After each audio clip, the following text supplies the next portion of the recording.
ప్యానెల్లో ఉన్న వారికి నమస్కారం. ఒకటేమంటే ఈ 9.5 సంవత్సరాలు ఏదైతే టీఆర్ఎస్ బీఆర్ఎస్ అధికారంలో ఉండేనో వాళ్ళు చేస్తామని చెప్పిన మాట ఇప్పటివరకు ఏం చేసిననేది మనం అందరం చూసినాం.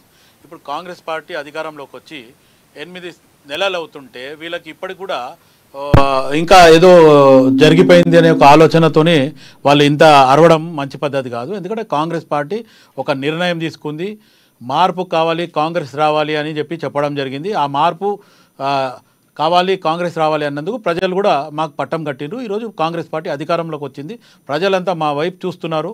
9.5 సంవత్సరాలు ఇటు రాష్ట్ర ప్రభుత్వం, 10 సంవత్సరాలు కేంద్ర ప్రభుత్వం, 2 ప్రభుత్వాలు కూడా మాటలు చెప్పి తప్పించుకున్నారు.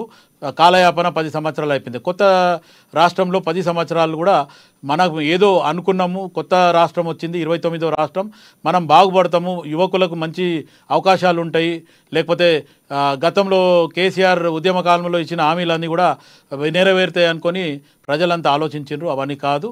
వాళ్ళు మొత్తానికి ప్రజలను మభ్యపెట్టడము, స్కీమ్లు స్కామ్లతోనే సరిపోయింది.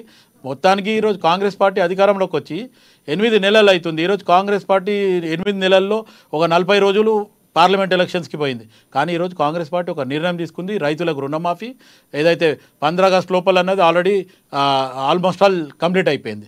రెండోది జాబ్ క్యాలెండర్ ఇస్తున్నారు, లేకపోతే గ్రూప్ 2 మొత్తానికి పోస్ట్పోన్ చేయండి సార్, ఈ 2 ఎగ్జామ్లు మేము అట్ ఏ టైం చేయలేదు అంటే కూడా దాన్ని డిసెంబర్కి పోస్ట్పోన్ చేయడం అయింది.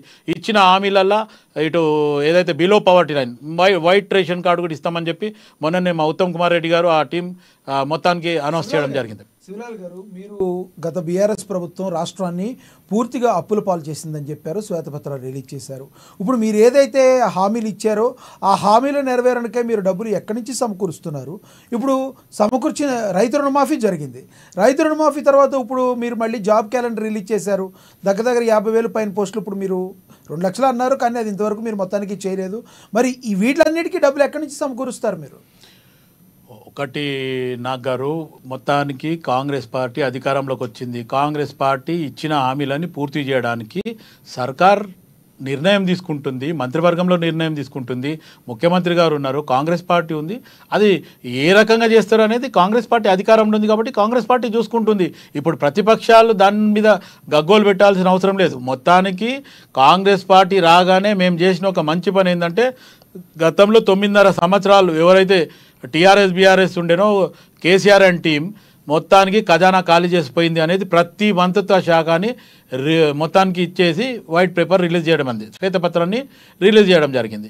అది దాంతోపాటు ప్రజలకు అర్థమైంది ఎక్కడ ఏంది అనేది. ఇప్పుడు ప్రతిదీ కాంగ్రెస్ పార్టీ ఒక నిర్ణయం తీసుకుంటుంది, చేస్తుంది అంటే ప్రజలు హర్షించాలా, ప్రజలు రెడీగా ఉన్నారు హర్షించడానికి. మొన్న ఏ చిన్న తప్పు కాంగ్రెస్ పార్టీ దొరుకుతుందో దాన్ని భూతద్దంలో పెట్టి చూద్దామని ప్రతిపక్షాలు చూస్తున్నాయి.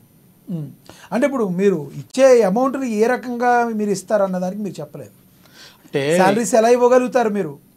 అది శాలరీస్ ఎలా ఇస్తారు, లేకపోతే గతంలో 1వ తారీఖు నుంచి 30వ తారీఖు వరకు జీతాలు ఇచ్చిండ్రు, మీరు 1వ తారీఖు ఎలా ఇస్తున్నారు అంటే అది కాంగ్రెస్ పార్టీ నిర్ణయం, మా ముఖ్యమంత్రి నిర్ణయం, లేకపోతే మంత్రివర్గంలో వాళ్ళు ఏ శాఖకు ఎప్పుడు ఇవ్వాలా, ఏం చేయాలనేది ఎప్పటికప్పుడు బడ్జెట్ కేటాయించారు. మొన్న బడ్జెట్ కూడా కేటాయించారు అసెంబ్లీలో. ఆ బడ్జెట్ ప్రకారం వాళ్ళు ఎక్కడి నుంచి ఈ ట్రాన్స్ఫర్ చేసి వాళ్ళు మొత్తానికి ఏదైతే చెప్పిన స్కీమ్స్ కానీ లేకపోతే ప్రజలకు ఇచ్చిన హామీని కానీ పూర్తి చేయడానికి కాంగ్రెస్ పార్టీ సిద్ధంగా ఉంది. ఇంకా మాకు టైం ఉంది. జస్ట్ ఇప్పుడు 8 నెలలు, అందులో 40 డేస్ 45 డేస్ పోయిందని చెప్పాను. మీరేమో జస్ట్ 8 నెలలు అంటున్నారు, ఇంకో 3 నెలలు అయితే సంవత్సరం అయిపోద్ది అంటున్నారు ప్రతిపక్షాలు.